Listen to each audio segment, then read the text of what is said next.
أعوذ بالله من الشيطان الرجيم بسم الله الرحمن الرحيم الحمد لله نحمده ونستعينه ونستغفره ونعوذ بالله من شرور أنفسنا ومن سيئات أعمالنا من يهده الله فلا مضل له ومن يضلل فلا هادي له وأشهد أن لا إله إلا الله وحده لا شريك له وأشهد أن محمدا عبده ورسوله يا أيها الذين آمنوا اتقوا الله حق تقاته ولا تموتن إلا وأنتم مسلمون يا أيها الناس اتقوا ربكم الذي خلقكم من نفس واحدة وخلق منها زوجها وبث منهما رجالا كثيرا ونساء واتقوا الله الذي تساءلون به والأرحام إن الله كان عليكم رقيبا يا أيها الذين آمنوا اتقوا الله وقولوا قولا سديدا يصلح لكم أعمالكم ويغفر لكم ذنوبكم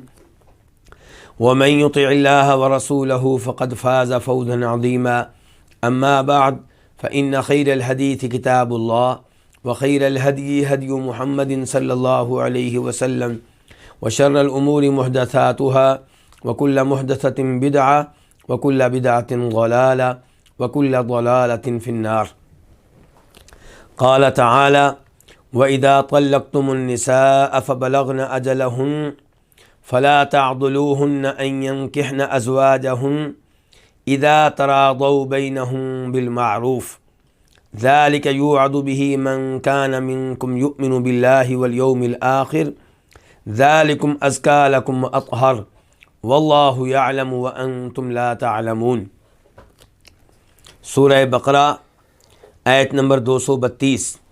اللہ رب العزت اس میں ارشاد فرما رہے ہیں اور جب تم عورتوں کو طلاق دو اور وہ پہنچ جائیں اپنی عدت کو فلا تعضلوہن تو انہیں منع نہ کرو اس بات سے کہ وہ اپنے خامدوں سے نکاح کریں جب کہ وہ آپس میں راضی ہوں معروف طریقے سے اچھے طریقے سے. ذالک یوعظ بہ من کان منکم یؤمن باللہ والیوم الآخر، یہ وہ چیز ہے جس کے ساتھ نصیحت کی جا رہی ہے تم میں سے اس شخص کو جو اللہ اور آخرت پہ ایمان لاتا ہے. یہ تمہارے لیے زیادہ ستھری ہے اور زیادہ پاکیزہ ہے اور اللہ جانتا ہے اور تم نہیں جانتے. یہ تھا اس آیت کا آسان ترجمہ. اب ہم آتے ہیں اس آیت کے الفاظ اور مفردات کی طرف. اذا کا معنی ہوتا ہے جب، اور یہ اذا ظرف کے لیے ہے اور یہ مستقبل کا معنی دیتا ہے. طلقتم فعل ماضی ہے، جمع کے لیے ہے، تم نے طلاق دی. اس کا واحد کیا ہے؟ طلقتا، تو نے طلاق دی. اب طلقتم کا معنی کیا تھا؟ تم نے طلاق دی، لیکن چونکہ شروع میں آ چکا اذا، اب ہم معنی کیا کرتے ہیں؟ جب تم طلاق دو. النساء یہ امراتن کی جمع ہے، اس کا معنی کیا؟ عورتیں. مراد کیا ہیں؟ بیویاں. فبلغن اجلہن، فبلغنا فا الگ ہے اور بلغنا یہ جمع مؤنث ہے. وہ پہنچ جائیں، وہ پہنچ گئیں. اس کا واحد ہوتا ہے بلغت، وہ پہنچ گئی. بلغا وہ پہنچ گیا، بلغنا وہ پہنچ گئیں. فبلغنا تو وہ پہنچ جائیں. اب لفظی معنی کیا تھا؟ پہنچ گئیں، لیکن ہم معنی کیا کہہ رہے ہیں؟ پہنچ جائیں. وہ اذا کی وجہ سے پہنچ جائیں. اجلہن اپنے وقت کو، اپنی عدت کو، اپنی مدت کو. اجل کا معنی کیا ہوتا ہے؟ وقت. فلا تعضلوہن تو تم انہیں نہ روکو. لا نہیں کے لیے ہے، کسی چیز سے روکنے اور منع کرنے کے لیے ہے. تعضلو یہ اصل میں تھا تعضلون، اور اس کا واحد ہے تعضلو. تعضلو تو روکتا ہے، فعل مضارع ہے. تعضلون تم روکتے ہو. جب اس سے پہلے لا آیا تو اب معنی کیا؟ تم نہ روکو، کیونکہ لا کس لیے؟ نہیں کے لیے، روکنے کے لیے، منع کرنے کے لیے. فلا تعضلوہن، ان کو نہ روکو، ان کو، کن کو؟ ان عورتوں کو جن کو طلاق ہو چکی ہے. ان ینکحنا، ان کا معنی ہے یہ کہ ینکحنا فعل مضارع ہے اور یہ صیغہ اور لفظ جو ہے جمع مؤنث کے لیے ہے. ینکحنا وہ نکاح کرتی ہیں. اس کا واحد کیا ہوتا ہے؟ تنکیحو، وہ نکاح کرتی ہے. اور اگر مرد ہوگا تو کہیں گے ینکحو، وہ نکاح کرتا ہے. تو ینکحنا وہ نکاح کرتی ہیں. مراد یہ ہے کہ تم انہیں نہ روکو اس بات سے کہ وہ نکاح کر لیں. ازواجہن، اپنے خامدوں سے، یعنی کہ وہ خامد جو انہیں طلاق دے چکے ہیں. ازواج زوج ان کی جمع ہے. زوج کس کو کہتے ہیں؟ خامد کو. زوج کا لفظ خامد کے اوپر بھی بولا جاتا ہے، بیوی کے اوپر بھی بولا جاتا ہے. ازواج اس کی جمع ہے. اذا کا معنی کیا ہے؟ جب. تراضوا، یہ فعل ماضی ہے، جمع کے لیے ہے. وہ راضی ہو جائیں. مراد طلاق دینے والے مرد اور ان کی وہ بیویاں جن کو وہ طلاق دے چکے ہیں، جب وہ راضی ہو جائیں بینہم، آپس میں.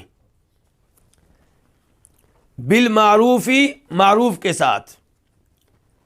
راضی ہو جائیں آپس میں معروف کے ساتھ، اچھے طریقے کے ساتھ، یعنی کہ ایسے طریقے کے ساتھ جس پہ شریعت کو اعتراض نہ ہو. ذالک یوعظ بہ من کان منکم یؤمن باللہ والیوم الآخر. اب ہم آتے ہیں ان الفاظ کی تفسیر کی طرف، اور تفسیر بیان کرتے ہوئے میں ان الفاظ کا اور اس آیت کا شان نزول بیان کرنا چاہوں گا کہ یہ الفاظ، یہ آیت کس مناسبت سے نازل ہوئی، کس موقع پہ نازل ہوئی. امام بخاری رحمہ اللہ روایت کرتے ہیں معقل بن یسار رضی اللہ تعالیٰ عنہ سے کہ میں نے اپنی بہن کا نکاح ایک آدمی سے کیا، شادی ہو گئی. اس آدمی نے میری بہن کو طلاق دے دی. عدت کے ایام گزر گئے، اس نے رجوع نہیں کیا. اس کے بعد میرے پاس آیا اور کہا کہ میں تمہاری بہن سے دوبارہ شادی کرنا چاہتا ہوں، دوبارہ نکاح کرنا چاہتا ہوں. معقل بن یسار کہتے ہیں مجھے اس کے اوپر بڑا غصہ آیا. میں نے کہا کہ میں نے اپنی بہن کا تم سے نکاح کر کے تمہیں عزت دی، تم نے اس کے بدلے میں کیا کیا کہ میری بہن کو طلاق دے دی، اور عدت کے ایام گزر گئے، تو نے رجوع نہیں کیا. اللہ کی قسم اب میری بہن، اس سے تمہارا نکاح نہیں ہو سکے گا، تمہاری شادی نہیں ہو سکے گی، ایسا میں کام نہیں کروں گا. معقل بن یسار کہتے ہیں اس موقع پہ نبی علیہ الصلوۃ والسلام پہ یہ آیت نازل ہوئی، یہ الفاظ نازل ہوئے. اللہ تعالی نے کہا فلا تعضلوہن ان ینکحن ازواجہن، یعنی کہ جب کسی عورت کو طلاق ہو جائے، عدت کے ایام گزر جائیں، عدت کے ایام گزرنے کے بعد اس کا خامد اس سے نیا نکاح کرنا چاہے اور لڑکی بھی راضی ہو، تو انہیں نکاح کرنے سے نہ روکو، اس میں رکاوٹ نہ بنو. اور بات آگے بڑھانے سے پہلے یہ بتا دوں کہ جو ہی آیت نازل ہوئی، معقل بن یسار نے کہا بالکل میں اپنی بہن کا نکاح اور اس کی شادی اس آدمی سے کروں گا. یہ چیز باعث عبرت ہے، مقام غور ہے، مقام عبرت ہے. مجھے اور آپ کو دیکھنا چاہیے کیا نبی علیہ الصلوۃ والسلام کی احادیث سن کر ہم بھی ایسے ہی عمل کرنے کا جذبہ رکھتے ہیں. صبح و شام ہمیں بتایا جاتا ہے کہ اللہ نے اس چیز کو حرام قرار دیا ہے، اس چیز کو غلط قرار دیا ہے، نبی علیہ الصلوۃ والسلام نے اس چیز کو حرام قرار دیا ہے. کیا ہم ان حرام کردہ چیزوں کو چھوڑنے کے لیے فوری طور پہ تیار ہوتے ہیں؟ نہیں. لیکن معقل بن یسار اس چیز کو اپنی انا کا مسئلہ بنا چکے تھے، اپنی عزت کا مسئلہ بنا چکے تھے، قسم اٹھا چکے تھے اور کہہ رہے تھے کہ میں تمہارا نکاح اپنی بہن سے نہیں کروں گا. جو ہی اللہ نے کہا تمہیں ایسا کرنے کی اجازت نہیں ہے، معقل بن یسار نے اپنا فیصلہ واپس لیا اور اللہ تعالیٰ کی بات مانتے ہوئے اسی آدمی سے اپنی بہن کا نکاح کر دیا، شادی کر دی.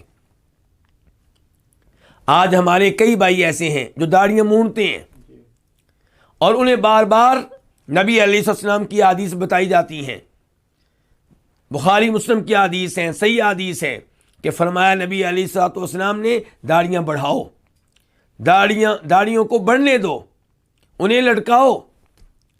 لیکن ہمارے یہ بھائی روزانہ کی بنیاد پہ داڑھی مونڈتے ہیں اور روزانہ کی بنیاد پہ نبی علیہ السلام کی اس حدیث کی خلاف ورزی کرتے ہیں، بلکہ اس سے بھی ہلکا کام، عمل کرنے کے لحاظ سے اس سے بھی ہلکا کام، وہ کیا کہ شلوار اور پینٹ اور چادر ٹخنوں سے اوپر رکھی جائے۔ کبیرہ گناہ ہے، جہنم کی آگ میں لے جانے والا گناہ ہے، ایسا گناہ ہے جس کی وجہ سے اللہ رب العزت ناراض ہو جائیں گے۔ جو یہ گناہ کرتا ہے اللہ اس سے کلام نہیں کریں گے، روز قیامت اللہ اس کی طرف دیکھنے کے لیے تیار نہیں ہوں گے۔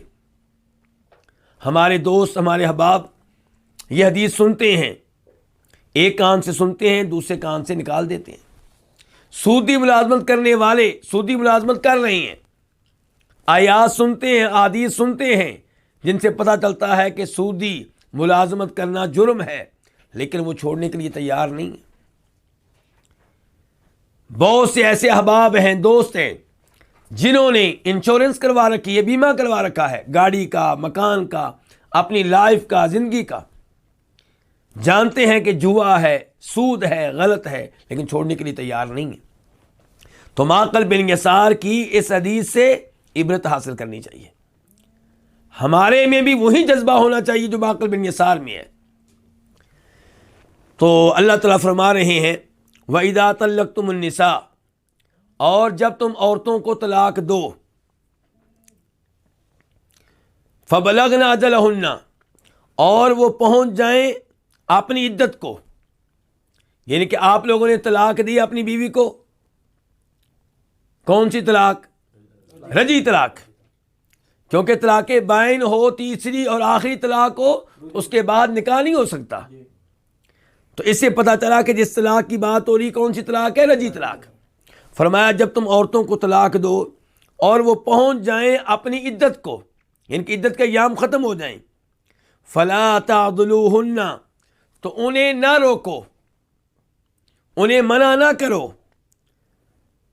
مخاطب یہاں پہ کون ہے؟ لڑکی کے ولی، لڑکی کا باپ، لڑکی کا بھائی، لڑکی کا چچا، ان کو کہا گیا ہے کہ انہیں نہ روکو، این کہنا اس بات سے کہ وہ نکاح کر لیں ازواجہن، اپنے خامدوں سے، اذا تراضوا بینہم بالمعروف، جب کہ وہ آپس میں راضی ہوں معروف طریقے سے۔ یہاں پہ اللہ نے مخاطب کن کو کیا ہے؟ لڑکی کے ولی کو، اولیاء کو۔ اس سے پتہ چلا کہ لڑکی اپنے ولی کے بغیر، اس کی اجازت کے بغیر نکاح نہیں کر سکتی۔ لڑکی کا نکاح کون کرے گا؟ اس کا باپ۔ اس کا باپ نہیں ہے، اس کا دادا۔ اس کا باپ دادا نہیں ہے، اس کا بڑا بھائی کرے گا۔ وہ نہیں ہے، اس کا چچا کرے گا۔ تو ولی کے بغیر لڑکی کا نکاح کر لینا غلط ہے۔ بلکہ ابو داؤد شریف کی حدیث ہے، صحیح حدیث ہے، فرماتے ہیں نبی صلی اللہ علیہ وسلم لا نکاح الا بولی، کہ لڑکی کا نکاح ولی کے بغیر درست نہیں ہے، یعنی کہ یہ نکاح شرعی نکاح نہیں ہے۔ اور یہی کچھ معلوم ہوتا ہے اللہ رب العزت کے دیگر فرامین سے بھی۔ اور امام بخاری نے صحیح بخاری میں اس آیت سے یہی مسئلہ اخذ کیا ہے۔ کون سا مسئلہ؟ کہ لڑکی کا نکاح اس کے ولی کے بغیر نہیں ہوگا۔ فلا تعضلوهن، کیونکہ اللہ نے یہاں پہ مخاطب کیا لڑکی کے اولیاء کو۔ اگر لڑکی کا نکاح اس کے ولی کے بغیر درست ہوتا تو اللہ تعالیٰ کہتے تم کون ہوتے ہو روکنے والے، تمہارا تعلق کیا ہے اس مسئلے سے؟ لیکن اللہ نے یہ نہیں کہا۔ اللہ نے یہ کہا ہے کہ جب وہ اپنے سابقہ خامن سے نکاح کرنا چاہتی ہے اور وہ راضی ہے، تم رکاوٹ نہ بنو، یعنی کہ ان کا نکاح کر دو۔ فلا تعضلوهن ان ينكحن ازواجهن، انہیں اس بات سے نہ روکو کہ وہ نکاح کرے اپنے سابقہ خامدوں سے۔ اذا تراضوا بینہم بالمعروف، شرط کیا ہے؟ جب وہ آپس میں کیا ہوں؟ راضی ہوں۔ اس سے پتہ چلا کہ نکاح میں لڑکی اور لڑکے کی رضامندی کا اعتبار ہے، زبردستی ان کا نکاح درست نہیں ہے۔ لڑکا، یہ تو بات واضح ہے کہ لڑکے کا کوئی ولی نہیں ہوتا نکاح میں، وہ اپنے باپ کی اجازت کے بغیر نکاح کر سکتا ہے، اس کا نکاح ٹھیک ہوگا، لیکن باپ کے ساتھ حسن سلوک کا تقاضا یہ ہے کہ اپنے باپ کو اعتماد میں لے، اس سے مشورہ کر لے، اسے اپنے ساتھ رکھے، اور اس وجہ سے نکاح میں برکت ہوگی۔ لیکن اگر کوئی بیٹا باپ کو کراس کر کے نکاح کر لیتا ہے تو شرعی لحاظ سے اس کا نکاح درست ہے، غلط نہیں ہے۔ لڑکی کے اوپر عام طور پہ زبردستی کی جاتی ہے۔ شریعت جہاں پہ یہ بتا رہی ہے کہ لڑکی اپنا نکاح خود نہیں کر سکتی، اس کا نکاح اس کا باپ کرے گا، وہاں پہ شریعت نے یہ بھی بتایا ہے کہ لڑکی کا نکاح زبردستی نہیں ہو سکتا۔ لڑکی کا نکاح وہاں پہ کیا جائے جہاں پہ لڑکی راضی ہو اور جہاں پہ نکاح کرنے سے وہ انکاری نہ ہو۔ صحیح بخاری اور صحیح مسلم کی احادیث کا مفہوم یہ ہے کہ نبی علیہ الصلوۃ والسلام ارشاد فرماتے ہیں کہ کوئی بھی ایسی عورت جس کا پہلے ایک دفعہ نکاح ہو چکا ہو اور اب دوبارہ کیا جا رہا ہو، اس کا نکاح اس کے مشورے کے بغیر نہ کیا جائے، اور کسی بھی کنواری لڑکی کا نکاح اس کی اجازت کے بغیر نہ کیا جائے۔ آپ علیہ الصلوۃ والسلام سے سوال ہوا کہ کنواری لڑکی سے اجازت کیسے لی جائے، کیونکہ صحابہ کرام جانتے ہیں کہ کنواری لڑکی شرم و حیا کی وجہ سے گفتگو نہیں کر پاتی۔ افسوس سے کہنا پڑتا ہے کہ آج ہماری بچیوں کو بے حیا اور بے شرم بنانے کی کوشش کی جا رہی ہے، لیکن صحابہ کرام ان بچیوں کو جانتے ہیں جو شادی سے پہلے اس قدر شرم و حیا کا پیکر ہوتی ہیں کہ ان سے گفتگو نہیں ہوتی اس موضوع پہ۔ تو اس لیے صحابہ کرام پوچھ رہے ہیں کہ اللہ کے رسول، وہ اس سے اجازت کیسے لی جائے گی، وہ کیسے اجازت دے گی؟ فرمایا اس کا خاموش ہو جانا اس کی رضامندی کی دلیل ہے۔ یعنی کہ آپ نے اس سے کہا کہ بیٹا میں تمہارا نکاح فلاں لڑکے سے کرنے والا ہوں، وہ خاموش ہے، احتجاج نہیں کرتی، ناراضگی کا اظہار نہیں کرتی، اس کا مطلب یہ ہے کہ وہ راضی ہے، کیونکہ انکار کرنے میں کوئی شرم نہیں ہے، شرم ہوتی ہے ہاں کرنے میں، تو اگر وہ خاموش ہے اس کا مطلب یہ ہے کہ وہ راضی ہے۔ تو خلاصہ کلام یہ ہے کہ لڑکی کا نکاح وہاں پہ کیا جائے گا جہاں پہ وہ راضی ہو۔ تو پھر ولی کا کیا کردار ہے؟ ولی کا کردار یہ ہے کہ جب کبھی ولی یہ محسوس کرے، اس کا باپ یہ محسوس کرے، اس کا بڑا بھائی یہ محسوس کرے کہ جہاں پہ یہ نکاح کرنا چاہ رہی ہے وہ لڑکا ٹھیک نہیں ہے، دین کے لحاظ سے یا اخلاق کے لحاظ سے۔ مثال کے طور پہ وہ قبروں کا پجاری ہے، وہ فوت شدگان کو مشکل کشا اور حاجت روا مانتا ہے، وہ فوت شدگان سے دعائیں کرنے کا قائل ہے، وہ بے نماز ہے، وہ کبیرہ گناہوں کا ارتکاب کرنے والا ہے، تو وہاں پہ ولی مداخلت کرے گا اور کہے گا کہ بیٹا وہاں پہ میں تمہارا نکاح نہیں کروں گا۔ یہ تھا دین کا مسئلہ، اور کبھی مسئلہ اخلاق کا ہوگا۔ اخلاق کا مسئلہ کیا ہو سکتا ہے؟ باپ دیکھتا ہے کہ لڑکا آوارہ ہے، اس کی بیٹھک اچھی نہیں ہے،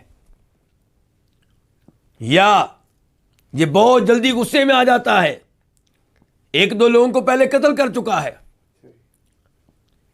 تو اس قسم کے مسائل ہیں، تو وہاں پہ بھی باپ رکاوٹ بن سکتا ہے۔ لیکن بلا وجہ باپ رکاوٹ بنے تو یہ درست نہیں ہے۔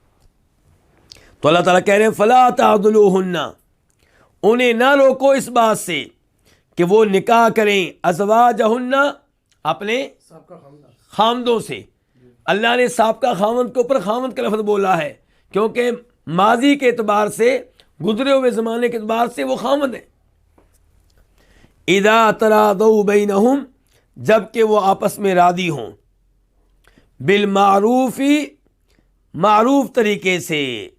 اس سے پتہ چلا کہ اگر غیر معروف طریقے سے، غیر شرعی طریقے سے وہ راضی ہیں تو وہاں پہ ولی رکاوٹ بن سکتا ہے، بلکہ اس کو رکاوٹ بننا چاہیے۔ مثال کے طور پہ ایک مثال اور دینا چاہوں گا. لڑکی یونیورسٹی میں پڑھتی رہی ہے اور کوئی لڑکا اسے پسند آ گیا ہے, اس کے ساتھ نکاح کرنا چاہتی ہے. باپ نے معلوم کروا لیا کہ لڑکا ملحد ہے, اللہ کے وجود کا منکر ہے, دین کا مذاق اڑانے والا ہے, علماء کا مذاق اڑانے والا ہے, نماز کا مذاق اڑانے والا ہے, داڑھی کا مذاق اڑانے والا ہے.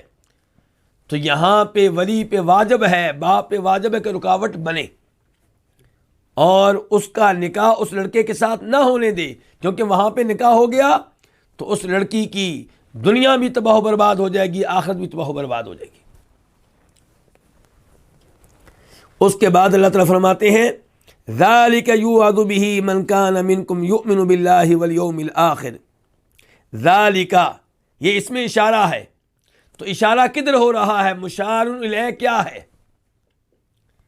اشارہ ہو رہا ہے ولی کے رکاوٹ بننے کی طرف, کہ ولی کا رکاوٹ بننا ممنوع ہے. اشارے سے مراد کیا ہے کہ ولی کا رکاوٹ بننا, کہاں پہ رکاوٹ بننا؟ یعنی کہ لڑکی اگر اپنے سابقہ خاوند سے نکاح کرنا چاہتی ہے تو لڑکی کا اس میں رکاوٹ, ولی کا اس میں رکاوٹ بننا کیا ہے؟ ممنوع ہے, اس کی اجازت نہیں ہے.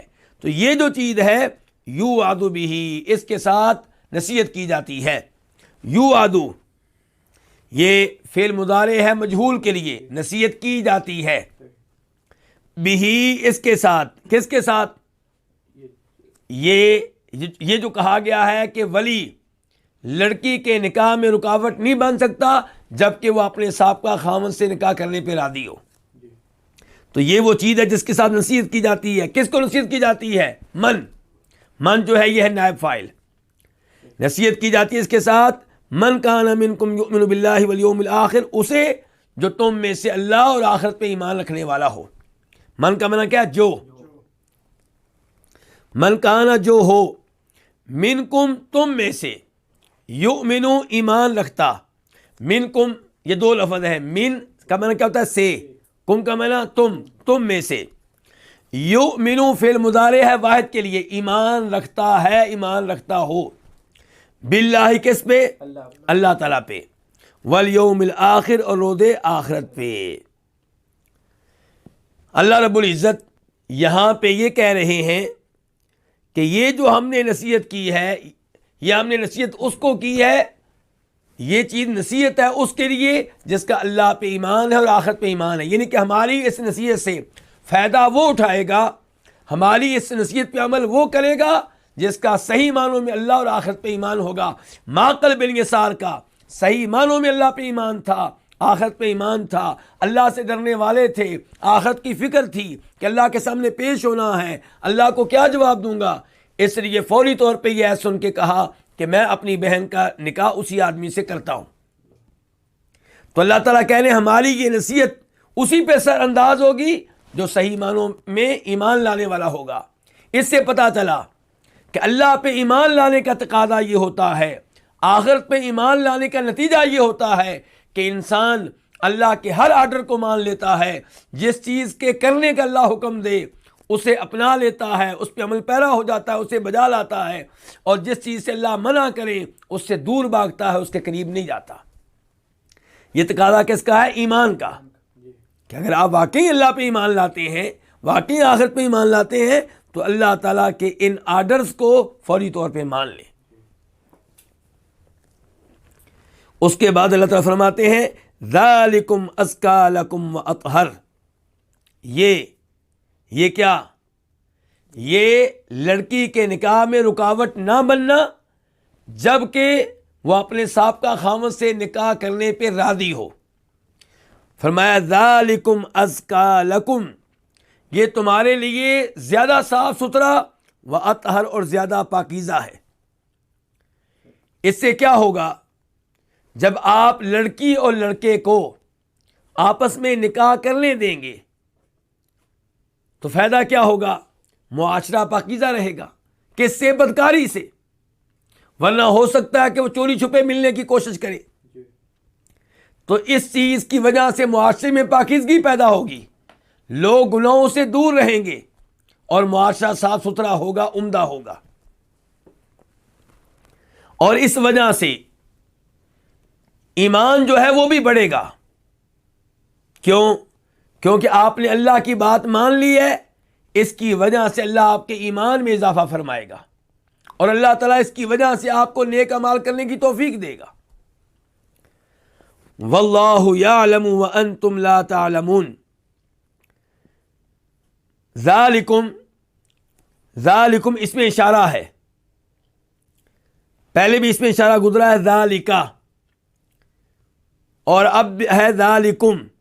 ذالکا میں مخاطب ایک تھا اور ذالکم میں مخاطب کئی ایک ہیں، جبکہ حقیقت میں اللہ تعالیٰ جن کو مخاطب کر رہے ہیں وہ ایک نہیں ہے، کئی ایک ہیں. کیونکہ اللہ نے آیت کے شروع میں کیا کہا؟ وَإِذَا طَلَّقْتُمْ، اور جب تم عورتوں کو طلاق دو. تو اس سے کیا پتہ چلا مخاطب ایک ہے یا کئی ایک ہیں؟ کئی ایک ہیں. تو جب مخاطب کئی ایک ہوں تو ان کے لیے اس میں اشارہ واحد کا بھی لایا جا سکتا ہے اور جمع کا بھی لایا جا سکتا ہے. یعنی کہ اس میں اشارہ تو ایک ہی ہے ذا، لیکن کاف جو ہے جو مخاطب کے لیے ہے یہ جو ہے واحد والا بھی لایا جا سکتا ہے، جمع والا بھی. تو ذالکم یہ از کا اس میں تفضیل ہے، زیادہ صاف ستھرا ہے. لکم تمہارے لیے، وَأَطْهَرُ اور زیادہ پاکیزہ ہے. اطہر بھی اس میں تفضیل ہے. واللہ یعلم وانتم لا تعلمون، اور اللہ جانتا ہے اور تم نہیں جانتے. یعلم فعل مضارع ہے واحد کے لیے، اللہ جانتا ہے. وانتم، انتم یہ ضمیر ہے جمع مذکر کے لیے، تم. لا تعلمون تم نہیں جانتے، لا نفی کے لیے ہے. تعلمون فعل مضارع ہے جمع کے لیے، اس کا واحد کیا ہوتا ہے؟ تعلمو. تعلمو تو جانتا ہے، تعلمون تم جانتے ہو، لا تعلمون تم نہیں جانتے. تو اللہ جانتا ہے تم نہیں جانتے. اللہ کیا جانتا ہے یہ نہیں بتایا گیا یہاں پہ اللہ کیا جانتا ہے، کیونکہ اللہ ہر چیز جانتا ہے. اللہ جانتا ہے کہ تمہارا فائدہ کس میں ہے، اللہ جانتا ہے تمہاری مصلحت کس میں ہے، بلکہ اللہ یہ بھی جانتا ہے کہ تمہارا فائدہ کس چیز میں نہیں ہے. تو اللہ ہر چیز کو جانتے ہیں، اس لیے یہ نہیں بتایا گیا کہ اللہ کس کو جانتے ہیں، تاکہ عموم رہے کہ اللہ جانتے ہیں ہر چیز کو. وَأَنْتُمْ لَا تَعْلَمُونَ اور تم نہیں جانتے، یعنی کہ تم نہیں جانتے کہ تمہاری مصلحت کس میں ہے، تمہارا فائدہ کس میں ہے، منع کرنے میں ہے یا نہ منع کرنے میں ہے. تو حقیقت کیا ہے کہ فائدہ منع کرنے میں ہے کہ نہ منع کرنے میں ہے؟ فائدہ منع نہ کرنے میں ہے. آپ اگر منع کریں گے ہو سکتا ہے چوری چھپے ملتے رہیں اور پھر معاملہ قتل تک پہنچ جائے. آپ کسی دن دیکھیں کہ آپ کی بیٹی اپنے سابقہ خاوند کے ساتھ بیٹھی ہوئی ہے تو آپ دونوں کو قتل کر ڈالیں، آپ وہ دونوں قتل ہو جائیں گے، اور قتل کرنا بہت بڑا جرم ہے. اور پھر آپ کو قتل کیا جائے گا تو دنیا کے لحاظ سے بھی آپ کا نقصان ہوا، آخرت کے لحاظ سے بھی آپ کا نقصان ہوا. تو اللہ جانتا ہے تم نہیں جانتے. جب تم نہیں جانتے تو پھر اللہ تعالیٰ کے کسی بھی آرڈر پہ اعتراض نہ کیا کرو. تمہارا علم کم ہے، اللہ کا علم کامل و مکمل ہے. اللہ جس چیز سے روکیں سر جھکا دیا کرو، اللہ جس چیز کا حکم دیں اسے مان لیا کرو. جب بھی اللہ کا حکم آئے کہیں سمعنا واطعنا، اے ہمارے رب ہم نے تیرا حکم سن لیا اور مان لیا. اس کے بعد اللہ رب العزت ارشاد فرماتے ہیں والوالدات يرضعن اولادهن حولين كاملين لمن اراد ان يتم الرضاعة. یہ آیت نمبر 233 ہے، اور چونکہ یہ آیت کافی طویل ہے تو اس لیے میں اس کا ایک ایک جملہ اس کی وضاحت کرنا چاہوں گا. اللہ رب العزت اس پہلے جملے میں ارشاد فرماتے ہیں والوالدات یرضعن اولادہن، اور مائیں اپنے بچوں کو دودھ پلائیں، حولین کاملین 2 سال کاملین مکمل طور پہ، لمن ارادہ اس کی خاطر جو چاہے، ان یتم الرضاعہ کہ دودھ پلانے کی مدت کو مکمل کرے، دودھ پلانے کو مکمل کرے. یہ تھا اس جملے کا آسان ترجمہ۔ اب ہم آتے ہیں اس آیت کے الفاظ اور مفردات کی طرف۔ الوالدات جمع ہے کس کی؟ الوالدہ کی۔ الوالدہ یہ مؤنث ہے، اس کا مذکر کیا؟ الوالد۔ الوالد جنم دینے والا، پیدا کرنے والا۔ الوالدہ بچے کو پیدا کرنے والی، بچے کو جنم دینے والی۔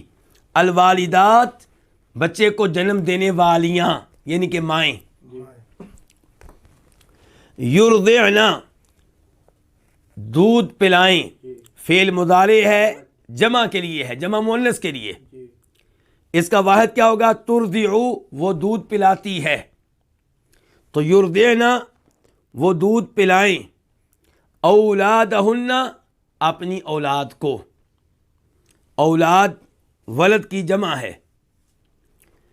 اولاد کا لفظ مذکر اور مؤنث سب پہ بولا جاتا ہے، لڑکی اور لڑکے دونوں پہ بولا جاتا ہے۔ تو مائیں دودھ پلائیں اولادہن اپنی اولاد کو۔ اور یہاں پہ آپ ایک بات نوٹ کریں گے کہ یہ جملہ اصل میں خبریہ ہے، اور میں اس کا جو معنی کر رہا ہوں وہ خبر والا نہیں ہے، یعنی کہ اس کا حقیقی معنی یوں بنتا ہے کہ مائیں اپنے بچوں کو دودھ پلاتی ہیں، یعنی کہ خبر دی جا رہی ہے، بات بتائی جا رہی ہے۔ لیکن معنی میں کیا کر رہا ہوں کہ مائیں اپنے بچوں کو دودھ پلائیں، آرڈر۔ تو یہاں پہ یہ جملہ خبریہ آرڈر کے معنی میں ہے، اور ایسا کئی بار ہوتا ہے۔ مثال کے طور پہ ہم نے آیت پڑھی تھی، اللہ تعالیٰ فرماتے ہیں والمطلقات یتربصن بانفسہن ثلاثۃ قروء، یہ آیت نمبر 228 ہے کہ وہ عورتیں جنہیں طلاق ہو جائے وہ اپنے آپ کو انتظار میں رکھیں 3 حیض تک۔ وہاں پہ بھی جملہ خبریہ ہے لیکن معنی امر کا ہے، آرڈر کا ہے، اور یہاں پہ بھی ایسا ہی ہے۔ والوالدات یرضعن اولادہن حولین، حولین 2 سال، تثنیہ ہے، واحد کیا؟ حول 1 سال، حولین 2 سال، کاملین مکمل، یعنی کہ 2 سال سے مراد 2 سال ہے، 24 مہینے ہیں، 23 مہینے مراد نہیں ہے، 23.5 مہینے مراد نہیں ہے، کتنے مراد ہیں؟ مکمل 2 سال 24 مہینے۔ لمن اس شخص کی خاطر، اس شخص کے لیے۔ لمن کا تعلق ہے یرضعنا، یعنی کہ وہ دودھ پلائیں، لمن اس شخص کے لیے۔ من کا معنی کیا ہے؟ جو۔ لمن 2 لفظ ہیں، لام کے لیے کے واسطے، اور من کا معنی جو۔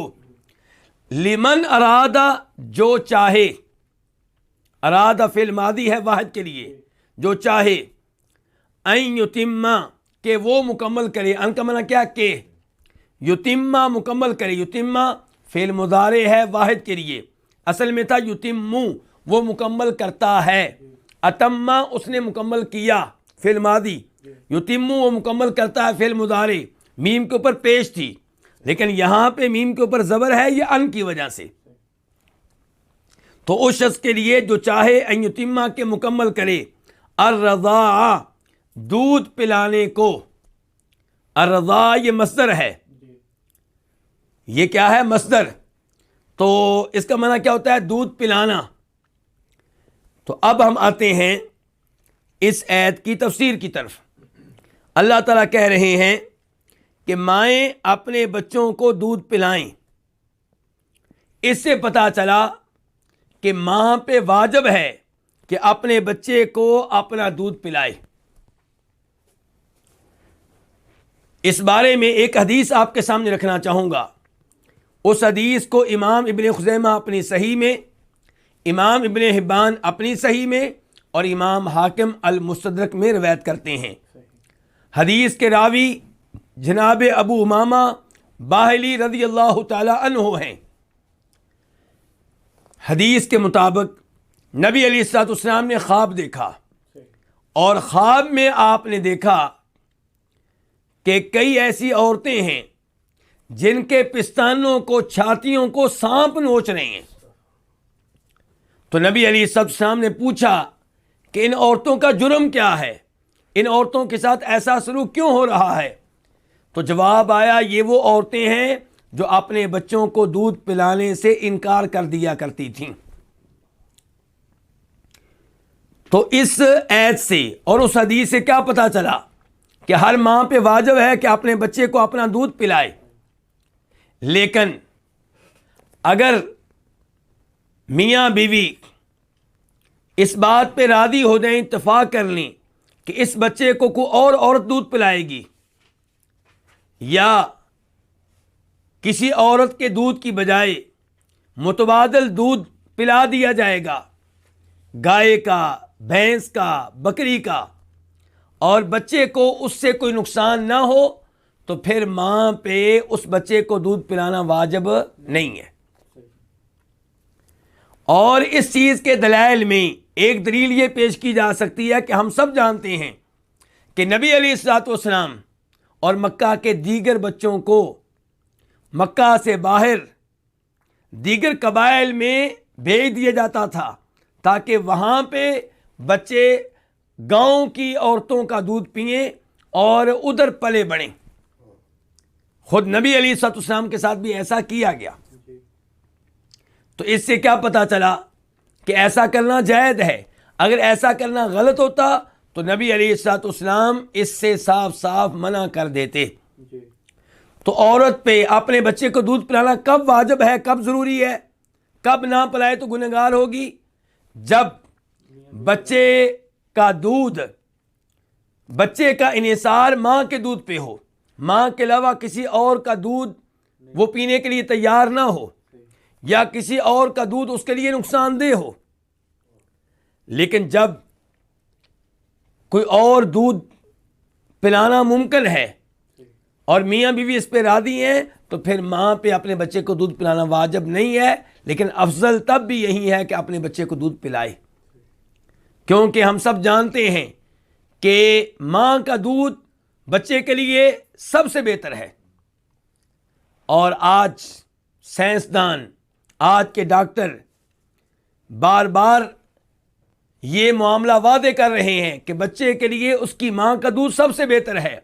اللہ رب العزت نے یہ چیز 1400 سال پہلے بیان کر دی ہے، تو یہ چیز بھی واضح کرتی ہے کہ واقعی قرآن ایک معجزہ ہے، واقعی یہ کلام اللہ رب العزت کی طرف سے نازل کردہ ہے۔ جس حقیقت تک آج سائنسدان پہنچے ہیں، ڈاکٹر آج پہنچے ہیں، یہ حقیقت اللہ رب العزت نے بہت پہلے بیان کر دی ہے۔ اور اس آیت سے یہ بھی پتا چلا کہ اللہ رب العزت ماں سے بڑھ کر انسان پہ مہربان ہے، اسی لیے اللہ رب العزت نے ماؤں کو حکم دیا کہ اپنے بچوں کو دودھ پلاؤ۔ والوالدات یرضعن اولادہن حولین کاملین، اور مائیں اپنے بچوں کو دودھ پلائیں کب تک؟ حولین کاملین، 2 سال۔ لیکن کامل 2 سال تب جب خاوند کا یہ تقاضا ہو، جب بچے کے باپ کا یہ تقاضا ہو۔ لمن اراد ان یتم الرضاعہ، مائیں اپنے بچوں کو 2 سال دودھ پلائیں اس کی خاطر جو چاہتا ہے کہ دودھ پلانے کی مدت کو مکمل کیا جائے۔ یہ کون ہے؟ یہ بچے کا باپ، یعنی کہ بچے کا باپ اگر یہ چاہتا ہے کہ اسے مکمل 2 سال دودھ پلایا جائے تو پھر ماں پہ واجب ہے کہ اسے مکمل 2 سال دودھ پلائے۔ اس سے یہ پتا چلا کہ دودھ پلانے کی مکمل مدت کتنی ہے؟ 2 سال۔ کچھ علماء کرام کا یہ موقف ہے کہ دودھ پلانے کی مدت 2.5 سال ہے۔ یہ موقف درست نہیں ہے، یہ موقف قرآن کی اس آیت کے خلاف ہے۔ جنہوں نے 2.5 سال قرار دیا ہے ان میں سے ایک امام ابو حنیفہ رحمہ اللہ ہے، اور ان کے دلائل میں سورہ احقاف کی یہ آیت ہے کہ وَحَمْلُهُ وَفِصَالُهُ 30 شہرا۔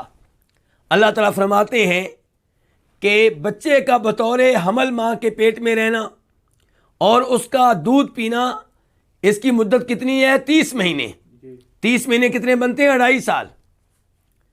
تو اس آیت کو دلیل بنایا گیا ہے کہ دودھ پینے کی مکمل مدت کتنی ہے؟ 2.5 سال۔ جب کہ اس عید پہ غور کیا جائے تو نتیجہ یہ نکلے گا کہ بچے کی دودھ پینے کی مدت 2 سال ہے، 2.5 سال نہیں ہے، کیونکہ اللہ نے کہا ہے کہ حمل اور دودھ پینا اس کے کتنے مہینے بنتے ہیں؟ 30 مہینے، 2.5 سال۔ اس کا مطلب یہ ہے کہ بچہ بطور حمل اور بطور دودھ پینا اس میں کتنا عرصہ لے گا؟ 2.5 سال لے گا۔ تو بچے کے بطور حمل رہنے کی کم از کم مدت کتنی ہے؟ 6 مہینے۔ 6 مہینے سے پہلے بچہ پیدا نہیں ہوتا، کم از کم وہ ماں کے پیٹ میں 6 مہینے لیتا ہے۔ تو 6 مہینے تو اس کے ہو گئے حمل ہونے کے، اور باقی کتنے بچے؟ 2 سال 24 مہینے۔ تو وہ عید بھی اس عید کے مطابق ہے۔ خلاصہ کلام یہ ہے کہ صحیح بات یہ ہے کہ دودھ پلانے کی کامل اور مکمل مدت کتنی ہے؟ 2 سال۔ 2.5 سال والا موقف درست نہیں ہے۔ یہاں پہ اس امر کی وضاحت کر دینا بھی مناسب رہے گا کہ اگر کوئی ماں یہ سمجھے کہ میں اپنے بچے کو 2 سال سے زیادہ دودھ پلاؤں تو اس میں کوئی حرج نہیں ہے۔ یہ 2 سال جو کامل مدت ہے، یہ وہ مدت ہے جس کا شریعت میں اعتبار ہے۔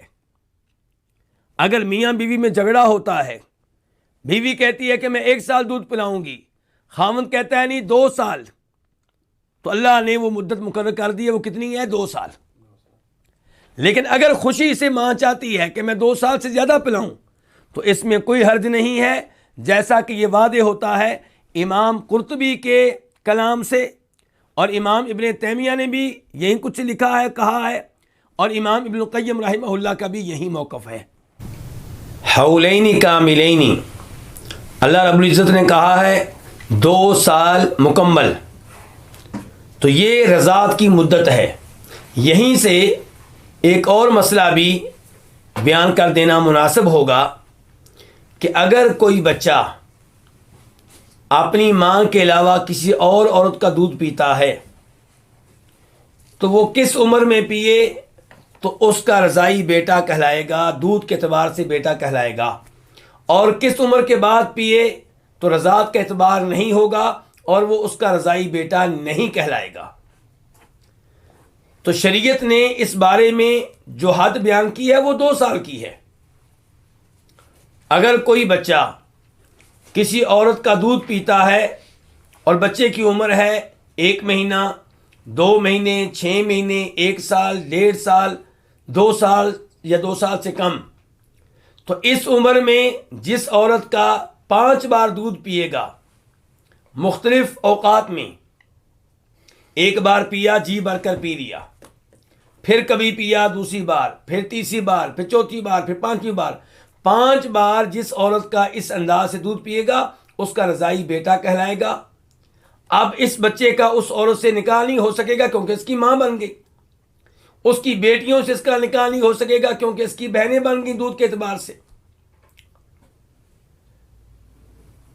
لیکن اگر کوئی بچہ 2 سال کے بعد کسی اور کا دودھ پیتا ہے تو کیا اس کا رضاعی بیٹا کہلائے گا؟ تو یہی وہ اختلاف تھا جو پہلے بیان کر چکے ہیں کہ رضاعت کی مدت کتنی ہے، 2 سال ہے یا 2.5 سال ہے۔ تو ہم نے کیا کہا تھا کہ قرآن کی آیت بتا رہی ہے 2 سال۔ تو اگر کوئی بچہ 2 سال کے بعد کسی عورت کا دودھ پیتا ہے، چاہے 5 بار پی لے چاہے 10 بار پی لے، وہ اس کا رضاعی بیٹا نہیں کہلائے گا۔ یہاں پہ علماء کرام میں کچھ اختلاف ہے، اس کی وضاحت کر دوں کیونکہ اسی اختلاف کے اعتبار سے ہمارے معاشرے میں بھی لوگوں میں اختلاف پایا جاتا ہے۔ ام المومنین عائشہ رضی اللہ عنہ کا یہ موقف تھا کہ کسی بھی عمر میں کوئی کسی عورت کا دودھ پیے گا تو اس کا رضاعی بیٹا بن جائے گا، یعنی کہ رضاعت کا اعتبار ہوگا۔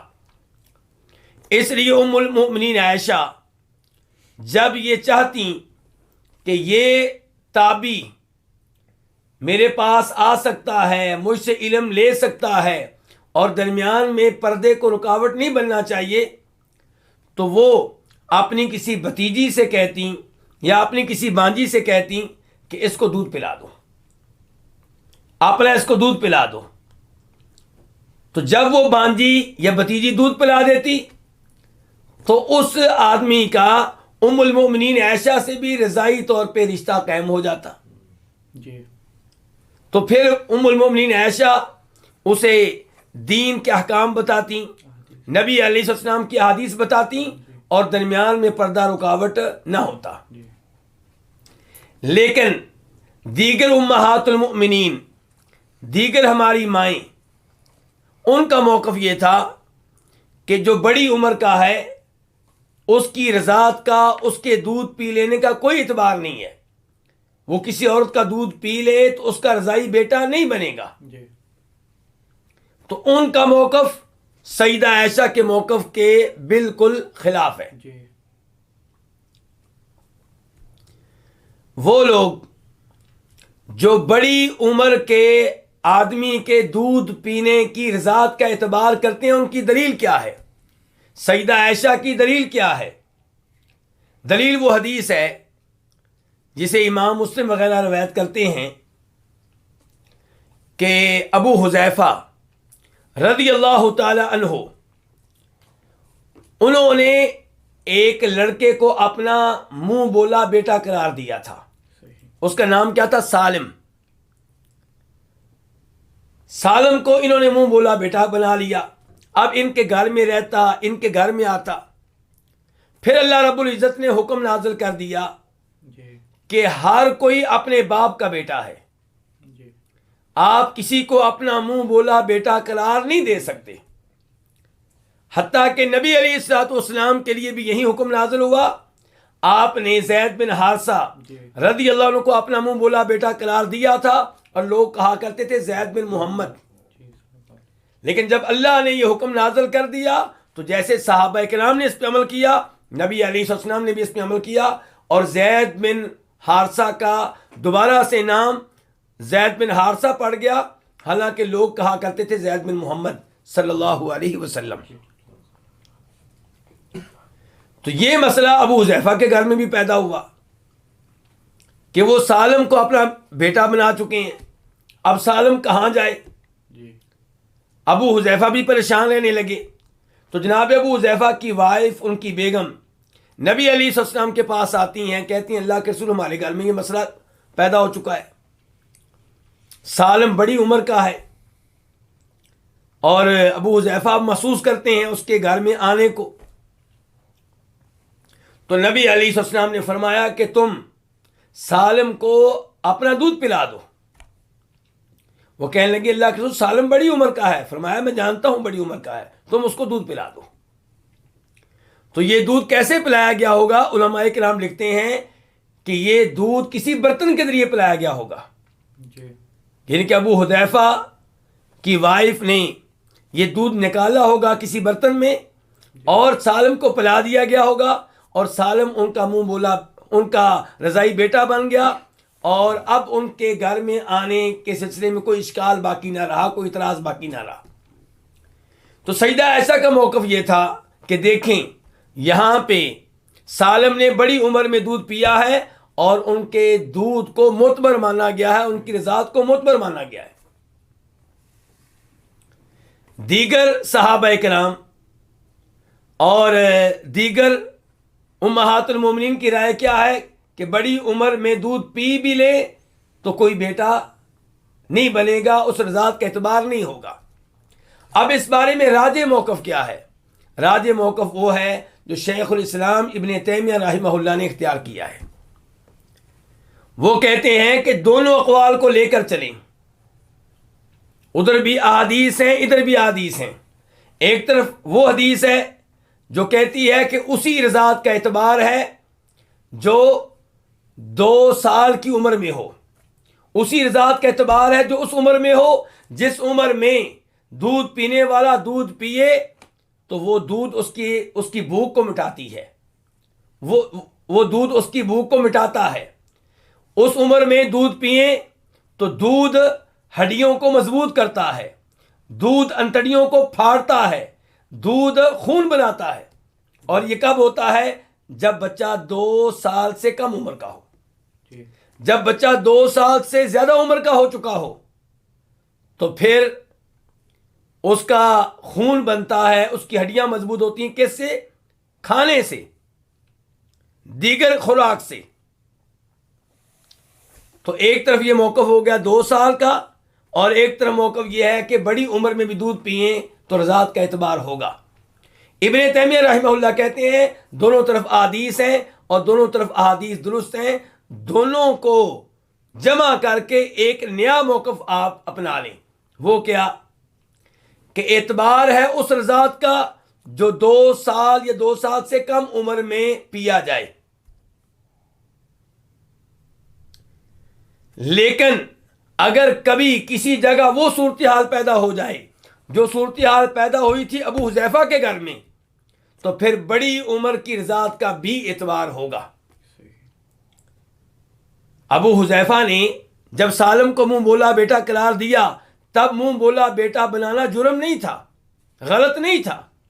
تو آج بھی اگر کوئی کسی کو منہ بولا بیٹا بنا لیتا ہے اور وہ اس وقت غیر مسلم ہے، کافر ہے، مسلمان نہیں ہے، بعد میں مسلمان ہوا ہے، یا اس کو مسئلے کا علم نہیں تھا، اور وہ بچہ جسے منہ بولا بیٹا قرار دیا گیا ہے اس کا اپنا کوئی گھر نہیں ہے، وہ کہاں جائے اس کا کوئی ٹھکانہ نہیں ہے، جیسا کہ سالم کا مسئلہ تھا، تو وہاں پہ ہم کہیں گے کہ اگر یہ بچہ گھر والی کا دودھ پی لے چاہے بڑی عمر کا ہے تو اس کی رضاعت کا اعتبار ہوگا. ورنہ عام طور پہ بڑی عمر کا کوئی آدمی کسی بھی عورت کا دودھ پیے تو اس رضاعت کا اعتبار نہیں ہے، وہ اس کا بیٹا نہیں بنے گا. یہاں پہ 2 واقعات بھی آپ کے سامنے رکھنا چاہوں گا جن واقعات کی وجہ سے بہت سے اشکالات کا ازالہ ہوگا. پہلے نمبر پہ امام مالک روایت کرتے ہیں اپنی کتاب موطا میں جناب عبداللہ بن دینار سے. عبداللہ بن دینار کہتے ہیں کہ عبداللہ بن عمر فرماتے ہیں رضی اللہ تعالیٰ عنہما کہ جناب عمر فاروق کے پاس ایک آدمی آیا. اس نے کہا کہ میری ایک لونڈی ہے جی جس سے میں تعلق قائم کیا کرتا ہوں. میری وائف نے میری عدم موجودگی میں اس کو اپنا دودھ پلا دیا ہے تاکہ میں اس سے تعلق قائم نہ کر سکوں. جب وائف نے اس کو دودھ پلا دیا اور وہ بڑی عمر کی ہے لونڈی، تو وائف یہ سمجھتی ہے کہ اب یہ میری دودھ پینے کے لحاظ سے رضاعت کے اعتبار سے کیا بن گئی؟ بیٹی بن گئی. تو میرے خاوند کے لیے اب جائز نہیں ہے کہ میری بیٹی سے تعلق قائم کرے، جمع کرے. صحیح.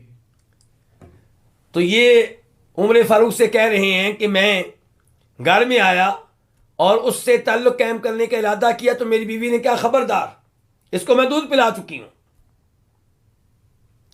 تو جناب عمر فاروق نے کہا کہ اپنی اس بیوی کو سزا دو، اور یہ جو لونڈی ہے یہ اب بھی تمہاری لونڈی ہے، تم اس سے تعلق قائم کر سکتے ہو، کیونکہ اس رضاعت کا اعتبار ہے جو چھوٹی عمر میں ہو. تمہاری لونڈی تو بڑی عمر کی ہے. صحیح. دوسرے نمبر پہ امام عبدالرزاق اپنی کتاب المصنف میں روایت کرتے ہیں صحیح. کہ ایک آدمی آتا ہے ابو موسیٰ اشعری کے پاس رضی اللہ تعالیٰ عنہ، کہتا ہے کہ میری بیوی کا دودھ نہیں آ رہا تھا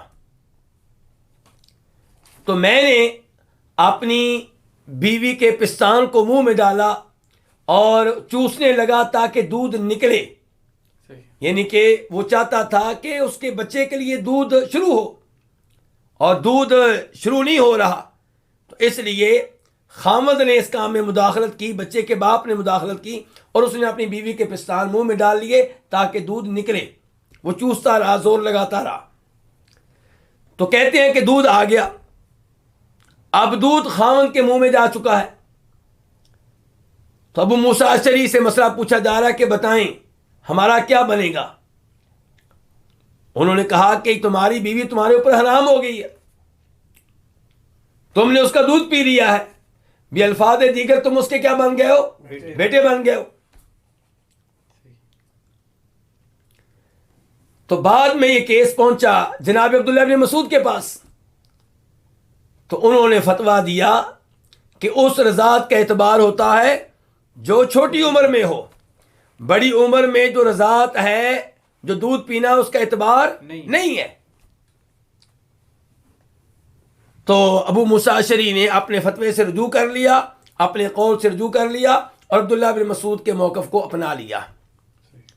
تو ان دو واقعات سے بھی یہ پتہ چلا کہ عام طور پہ بڑی عمر کی رضاعت کا کوئی اعتبار نہیں ہے۔ بڑی عمر میں کوئی کسی عورت کا دودھ پی لیتا ہے تو اس کا بچہ نہیں بنے گا۔ اور اس سے یہ پتہ چلا کہ اگر کبھی کوئی خامد اپنی بیوی کا دودھ پی لیتا ہے تو اس کا نکاح نہیں ٹوٹے گا، وہ اس کے اوپر حرام نہیں ہوگی۔ تو اللہ تعالیٰ فرماتے ہیں یہاں پہ والوالدات یرضعن اولادہن حولین کاملین لمن اراد ان یتم الرضاعہ، کہ مائیں اپنے بچوں کو دودھ پلائیں کب تک؟ 2 سال تک۔ کس کے لیے؟ اس کے لیے جو چاہے کہ وہ دودھ پلانے کی مدت کو مکمل کرے۔ اور یہ کون ہے جو چاہتا ہے کہ دودھ پلانے کی مدت کو مکمل کرے؟ یہ خاوند ہے، بچے کا باپ ہے۔ چلو اس کے بعد اللہ رب العزت ارشاد فرماتے ہیں وَعَلَى الْمَوْلُودِ لَهُ رِزْقُهُنَّ وَكِسْوَتُهُنَّ بِالْمَعْرُوفِ، اور اس پہ واجب ہے جس کے ہاں ولادت ہوئی ہے، رزقُهُنَّ ان کو کھانا فراہم کرنا، کن کو؟ جو مائیں دودھ پلا رہی ہیں، وَكِسْوَتُهُنَّ اور انہیں لباس فراہم کرنا، بالمعروفی معروف کے مطابق۔ وَعَلَى الْمَوْلُودِ لَهُ، علی یہ بتا رہا ہے کہ جو حکم ذکر کیا جائے گا وہ فرض ہے، واجب ہے۔ یہ وہی انداز ہے جو انداز اللہ نے اپنایا ہے اس ایت میں جس ایت میں حج کا تذکرہ آیا ہے، وَلِلَّهِ عَلَى النَّاسِ حِجُّ الْبَيْتِ، اللہ کو راضی کرنے کے لیے لوگوں پہ فرض ہے بیت اللہ کا حج کرنا۔ تو فرضیت کا معنی کہاں سے پیدا ہوا؟ علی سے۔ یہاں پہ بھی کیا ہے؟ وَعَلَى الْمَوْلُودِ لَهُ، اور اس پہ واجب ہے، کس پہ؟ المولود لہو، جس کا بچہ ہے، جس کے ہاں ولادت ہوئی ہے۔ المولود اسم مفعول ہے، ولادت ہوئی ہے، لہو جس کے لیے، جس کے ہاں۔ تو ولادت کس کے ہاں ہوتی ہے؟ باپ کے ہاں۔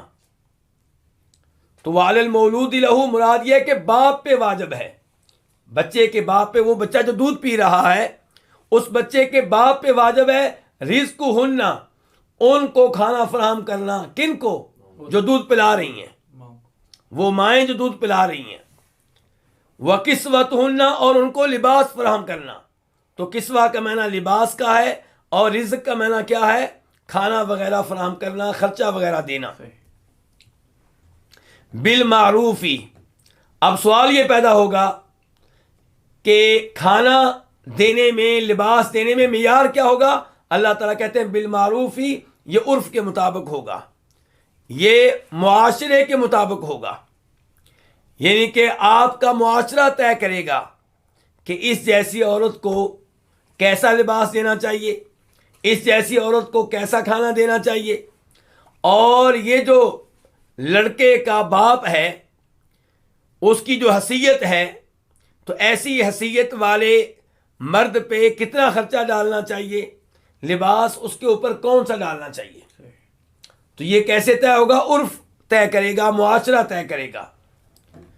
تو وَعَلَى الْمَوْلُودِ لَهُ رِزْقُهُنَّ وَكِسْوَتُهُنَّ بِالْمَعْرُوفِ، یہاں پہ یہ سوال پیدا ہوتا ہے کہ کیا یہ جو بچے کی ماں ہے اس کا خرچہ پہلے سے بچے کے باپ کے ذمہ نہیں ہے؟ تو اس سوال کا جواب یہ ہے کہ ہو سکتا ہے کہ یہ ماں طلاق یافتہ ہو۔ اگر وہ طلاق یافتہ نہیں ہے تو اس کا خرچہ، اس کا لباس خاوند کے ذمہ ہے 2 لحاظ سے۔ ایک اس لحاظ سے کہ یہ اس کی بیوی ہے، اور بیوی کا کھانا، بیوی کا لباس کس کے ذمہ ہوتا ہے؟ خاوند کے ذمہ۔ دوسرے نمبر پہ اس لیے اس پہ واجب ہوگا کہ یہ عورت اس کے بچے کو دودھ پلا رہی ہے۔ لیکن اگر طلاق ہو چکی ہے یا خاوند فوت ہو چکا ہے بچہ بھی چھوٹا ہے، خاوند فوت ہو گیا ہے، تو تب بھی یہ عورت اس بچے کو دودھ پلائے گی، اور اس عورت کا خرچہ، اس کا لباس کس کے ذمہ ہوگا؟ اس کے باپ کے ذمہ ہوگا۔ باپ زندہ ہے تو خود دے گا، فوت ہو چکا ہے تو اس کے وارث دیں گے۔ تو اس سے کیا پتا چلا کہ بچے کا خرچہ کس کے ذمہ ہوتا ہے؟ اولاد کا خرچہ کس کے ذمہ ہوتا ہے؟ باپ کے ذمہ۔ کہاں سے پتا چلا؟ کیونکہ اللہ نے یہاں پہ بچے کی وجہ سے بچے کو دودھ پلانے والی کا خرچہ بچے کے باپ پہ ڈال دیا ہے۔ کس کی وجہ سے؟ بچے کی وجہ سے۔ اس سے پتا چلا کہ بچے کا خرچہ، اولاد کا خرچہ کس کے ذمہ ہوا کرتا ہے؟ باپ کے ذمہ ہوا کرتا ہے، جب تک کہ وہ بالغ نہ ہو جائیں۔ وَعَلَى الْمَوْلُودِ لَهُ، تو اس پہ واجب ہے جس کے ہاں ولادت ہوئی ہے، جو باپ ہے، کہ رزق ہننا، ان دودھ پلانے والی ماؤں کو خرچہ دے، کھانا دے، وکسوت ہننا، اور انہیں لباس پہنائے، بالمعروفی، معروف کے ساتھ۔ اس کے بعد اللہ تعالیٰ فرماتے ہیں لا تکلف نفس الا وسعها، کسی بھی انسان کو تکلیف نہیں دی جاتی الا وسعها، مگر اس کی گنجائش کے مطابق، اس کی وسعت کے مطابق، اس کی طاقت کے مطابق۔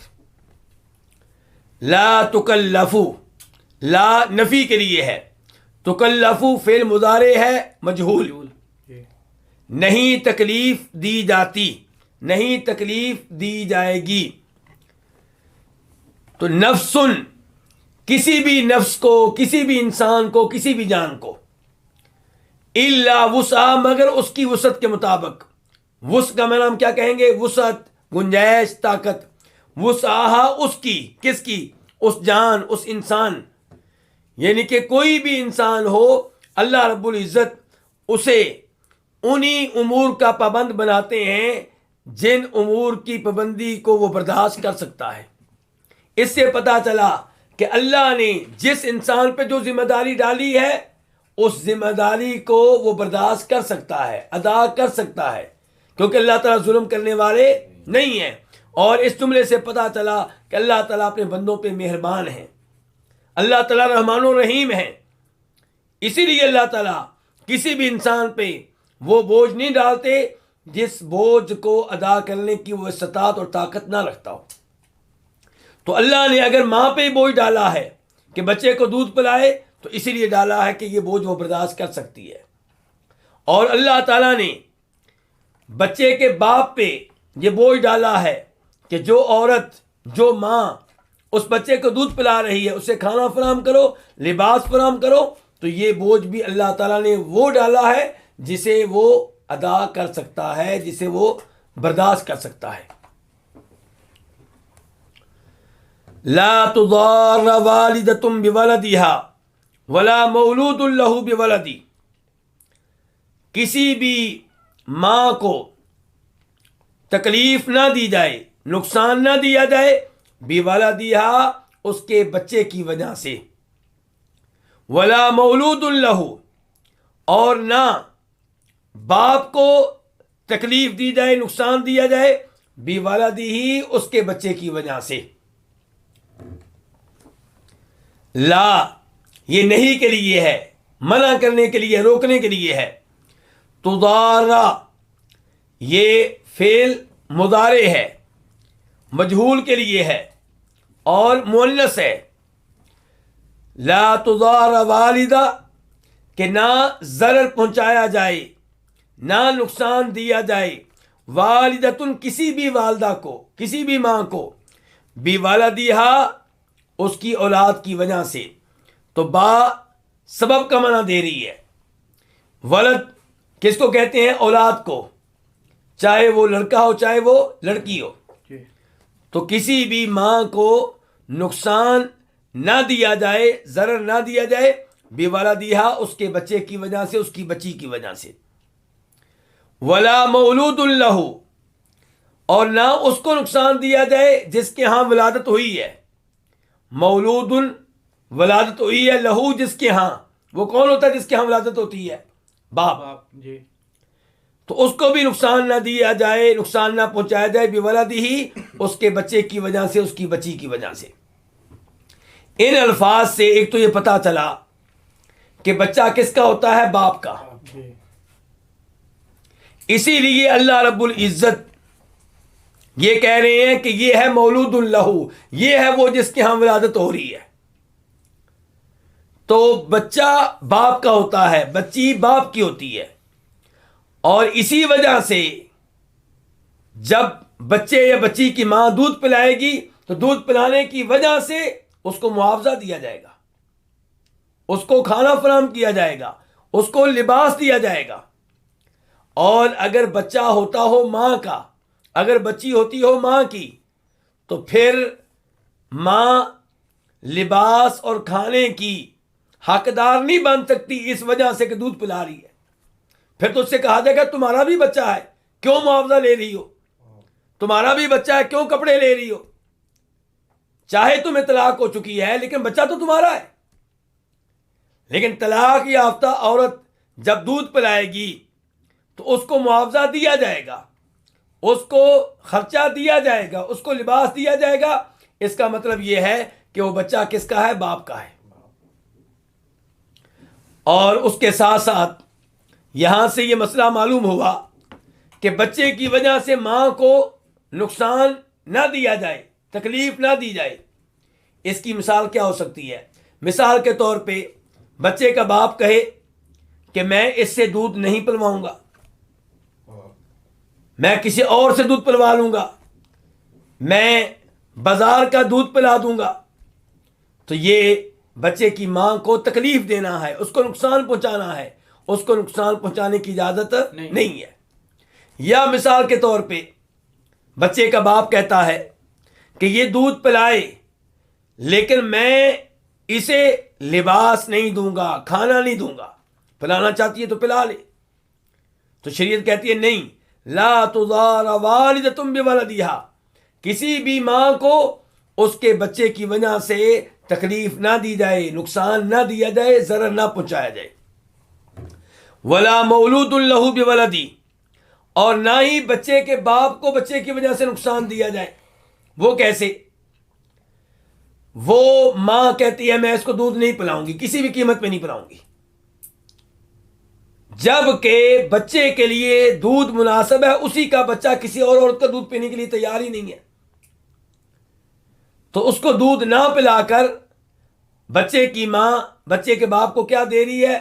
تکلیف دے رہی ہے، نقصان پہنچا رہی ہے. تو اس کی اجازت نہیں ہے. یا وہ معاوضہ اتنا مانگتی ہے جو بچے کے باپ کی طاقت سے باہر ہے، تو یہ بھی اس کو تکلیف دینا ہے، اس کو نقصان پہنچانا ہے. تو نہ ماں کو بچے کی وجہ سے نقصان پہنچایا جائے اور نہ ہی باپ کو بچے کی وجہ سے نقصان پہنچایا جائے.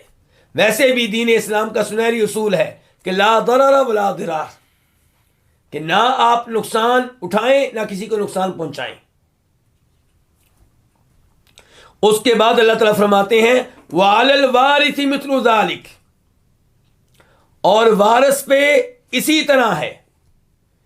اعلیٰ جو ہے یہ کیا معنی دے رہا؟ فرض ہونے کا، یعنی کہ وارث پہ بھی فرض ہے. مثل ذالک، اسی طرح. کس کا وارث؟ باپ کا وارث. یعنی کہ بچے کا باپ اگر فوت ہو چکا ہے تو جو اس باپ کے وارث ہیں ان پہ بھی یہی ذمہ داریاں ہیں جو باپ کے اوپر تھیں. باپ کے اوپر کیا ذمہ داری تھی؟ کہ دودھ پلانے والی ماں کو کھانا دے، لباس دے. یہی ذمہ داری اب کس کے اوپر عائد ہوگی؟ باپ کے وارث پہ. باپ کا وارث کون ہوگا؟ باپ کا وارث ہوگا مثال کے طور پہ باپ کا باپ، یعنی کہ بچے کا دادا. بیٹا. یا باپ کا وارث کون ہوگا؟ اس کے دیگر بیٹے. یہ تو بچہ چھوٹا ہے لیکن جو اس کے بھائی ہیں وہ وارث بنے ہیں اپنے باپ کے. تو ان پہ واجب ہوگا کہ اس عورت کو جو اس بچے کو دودھ پلا رہی ہے اور بچے کی ماں ہے لیکن اسے تو طلاق ہو چکی تھی، وہ تو وارثوں میں شامل نہیں ہے. تو اس لیے دودھ پلانے کی وجہ سے اسے معاوضہ دیا جائے گا، اسے خرچہ دیا جائے گا، اسے کھانا دیا جائے گا، اسے لباس دیا جائے گا. تو وعلی الوارث، اور اس کے وارث پہ، کس کے وارث پہ؟ باپ کے وارث پہ واجب ہے مثل ذالک، اسی طرح یعنی کہ جو کچھ واجب تھا کس پہ؟ باپ پہ، وہی کچھ واجب ہوگا باپ کے وارثوں پہ. فَإِنْ أَرَادَا فِصَالًا عَنْ تَرَاضٍ مِّنْهُمَا وَتَشَاوُرٍ فَلَا جُنَاحَ عَلَيْهِمَا. میں معذرت چاہتا ہوں کہ درس لمبا ہو رہا ہے. انشاءاللہ کوشش کی جائے گی کہ درس کو محدود رکھا جائے 1 گھنٹے تک. لیکن اگر کبھی آیت کا کچھ حصہ باقی ہو اور گھنٹہ مکمل ہو جائے تو پھر مجبوری ہوگی کہ 1 گھنٹے سے زائد درس بھی جاری رکھا جائے، ورنہ عام طور پہ کوشش ہوگی کہ درس 1 گھنٹے سے 1 گھنٹہ ہو یا گھنٹے سے کم ہو. اللہ تعالیٰ فرماتے ہیں فَإِنْ أَرَادَا فِصَالًا عَنْ تَرَاضٍ مِّنْهُمَا وَتَشَاوُرٍ فَلَا جُنَاحَ عَلَيْهِمَا. پس اگر وہ چاہیں، کون؟ میاں بیوی، بچے کے ماں باپ. فَإِنْ أَرَادَا اگر وہ چاہیں، کیا چاہیں؟ فِصَالًا دودھ چھڑانا، عَنْ تَرَاضٍ مِّنْهُمَا آپس کی رضامندی سے، وَتَشَاوُرٍ اور باہمی مشورے سے، فَلَا جُنَاحَ عَلَيْهِمَا تو ان پہ کوئی گناہ نہیں ہے، ان پہ کوئی حرج نہیں ہے. فَإِنْ ان کا معنی کیا ہوتا ہے؟ اگر، یہ شرطیہ ہے. ارادہ یہ تثنیہ ہے، اس کا واحد کیا ہوتا ہے؟ ارادہ، اس نے ارادہ کیا. ارادہ ان دونوں نے ارادہ کیا، یعنی کہ اگر وہ دونوں ارادہ کریں. کون دونوں؟ بچے کے ماں باپ. کیا ارادہ کریں؟ فصالاً، یہ مصدر ہے فاصلہ یفاصل کا، یعنی کہ اگر وہ دونوں ارادہ کریں دودھ چھڑانے کا. اللہ تعالی نے کیا کہا تھا کہ دودھ کی مدت کتنی ہے؟ 2 سال. یہاں پہ بتایا جا رہا ہے کہ اگر 2 سال سے پہلے دودھ چھڑانا چاہیں تو اس کا کیا حکم ہے؟ تو فرمایا اگر وہ چاہیں فصالاً دودھ چھڑانا، عن تراضٍ منہما باہمی رضامندی سے. تراضٍ مصدر ہے، دونوں کی رضامندی، منہما ان دونوں کی. کن دونوں کی؟ ماں باپ کی. وتشاورٍ یہ بھی مصدر ہے، تو یہ تشاور میں بھی معنی پایا جاتا ہے باہمی مشورے کا، اور تراضٍ میں بھی معنی پایا جاتا ہے باہمی رضامندی کا.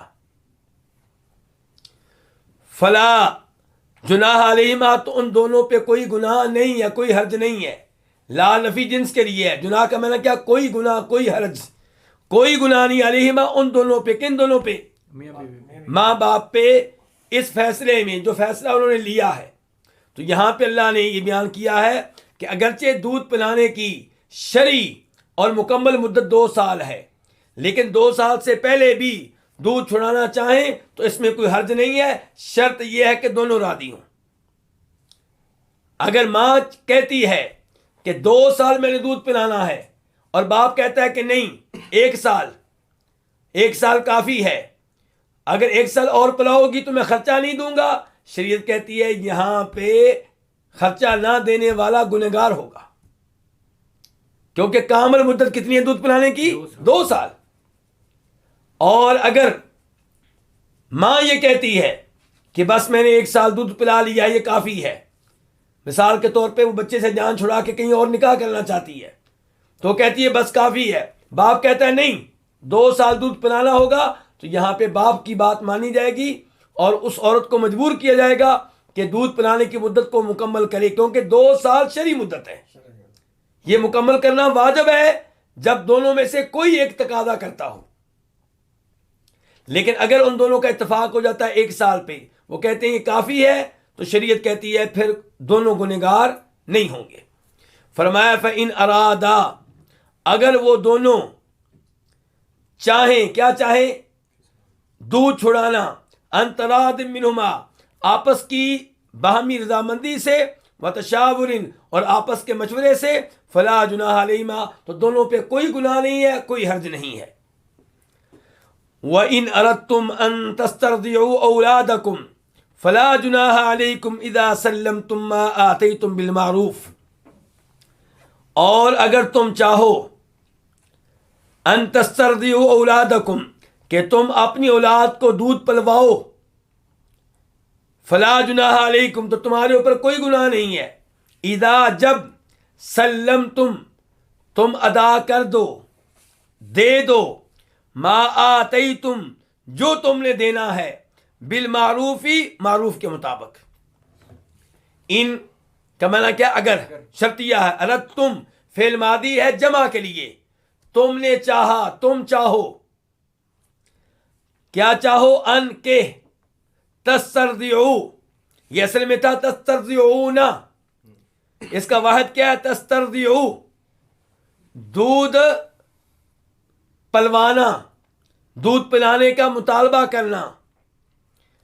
اولادکم، اپنی اولاد کو. اولاد ولد کی جمع ہے. اگر تم چاہو کہ تم دودھ پلواؤ اپنی اولاد کو. مراد یہ ہے، یہاں پہ ایک وضاحت کر دوں تاکہ آپ بات کو سمجھ سکیں. اللہ تعالیٰ یہ کہنا چاہ رہے ہیں، اللہ تعالیٰ یہ بتا رہے ہیں کہ اگر تم اس بچے کی ماں کی بجائے کسی اور سے دودھ پلوانا چاہو تو اس میں بھی کوئی حرج نہیں ہے. فلا جناح علیکم، تو تمہارے اوپر کوئی گناہ نہیں ہے. کب کوئی گناہ نہیں ہے؟ اذا، جب. سلمتم فعل ماضی ہے جمع کے لیے. تم ادا کر دو، تم دے دو. اس کا واحد کیا؟ سلمتا، تو نے دے دیا. سلمتم، تم نے دے دیا. اذا کی وجہ سے معنی مستقبل کا ہوگا. اذا سلمتم، جب تم دے دو. ما اسم موصول ہے الذی کے معنی میں، جو کے معنی میں، اور یہ مفعول بھی بن رہا ہے سلمتم کا، کہ جب تم دے دو. کیا دے دو؟ ما آتیتم، جو تم نے دینا ہے. آتیتم فعل ماضی ہے جمع کے لیے. تم نے دیا. آتیتا اس کا واحد ہے تو نے دیا. آتیتم، تم نے دیا، یعنی کہ جس پہ تمہارا اتفاق ہوا ہے. بالمعروفی، معروف کے مطابق. تو اس جملے کی تفسیر کیا ہے؟ اللہ رب العزت یہاں پہ بیان کر رہے ہیں کہ اگر آپ، مخاطب کون ہے؟ بچے کا باپ. مخاطب کون ہے؟ بچوں کے باپ. کہ اگر آپ لوگ اپنی طلاق یافتہ بیوی سے دودھ پلوانا نہیں چاہتے، کسی اور سے پلوانا چاہتے ہیں، تو اللہ رب العزت کو اس پہ کوئی اعتراض نہیں ہے، اس پہ کوئی گناہ نہیں ہے. کب؟ جب تم اس عورت کو معاوضہ ادا کر دو جس سے تم دودھ پلوانا چاہ رہے ہو. تو وَإِنْ أَرَدْتُمْ أَن تَسْتَرْضِعُوا أَوْلَادَكُمْ، اگر تم چاہو کہ اپنی اولاد کو دودھ پلواؤ، یعنی کہ کسی اور عورت سے، فلا جناح علیکم، تو تمہارے اوپر کوئی گناہ نہیں ہے اس معاملے میں. اذا سلمتم، جب تم انہیں دے دو. کن کو؟ جن سے دودھ پلوا رہے ہو. کیا دے دو؟ ما آتیتم، جو تم نے دینا ہے، جس کے اوپر تمہارا اتفاق ہوا ہے. بالمعروفی، معروف کے مطابق.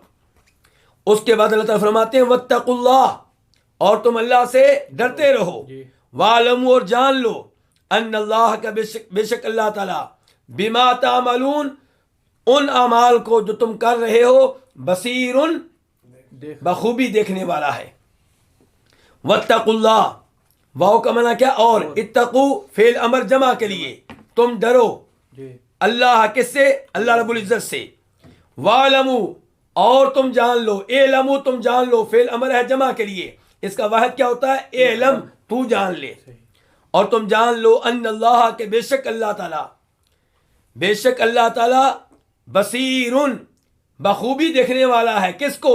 بما تعملون، ان اعمال کو جو تم کر رہے ہو. ما اسم موصول الذی کے معنی میں جو.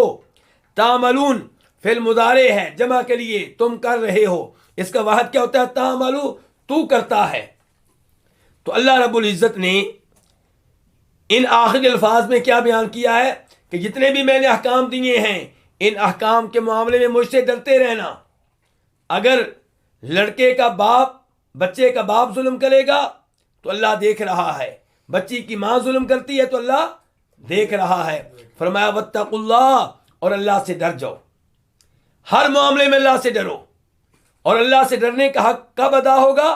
جب آپ اللہ کا ہر آرڈر مان لیں، اس کی تعمیل کریں، اور جن جن چیزوں کو اللہ نے غلط قرار دیا ہے، حرام قرار دیا ہے، ممنوع قرار دیا ہے، ان سے دور رہیں، ان سے اجتناب کریں. وَاعْلَمُوا، اور تم جان لو. کیا جان لو؟ کہ اللہ تعالیٰ تمہارے اعمال کو دیکھ رہا ہے. اس سے پتہ چلا کہ اللہ تعالیٰ کے ناموں اور صفات کے بارے میں علم لینا کیا ہے؟ ضروری ہے. انسان کو پتہ ہونا چاہیے کہ اللہ دیکھ رہا ہے، اللہ سن رہا ہے، اللہ کلام کرتا ہے، اللہ میرے اعمال کو نوٹ کر رہا ہے. تو اللہ کے ناموں اور صفات کے بارے میں علم لینا یہ ضروری ہے، اور یہ اللہ تعالیٰ کی طرف سے وارننگ ہے کہ لوگوں جان لو اللہ تمہیں دیکھ رہا ہے۔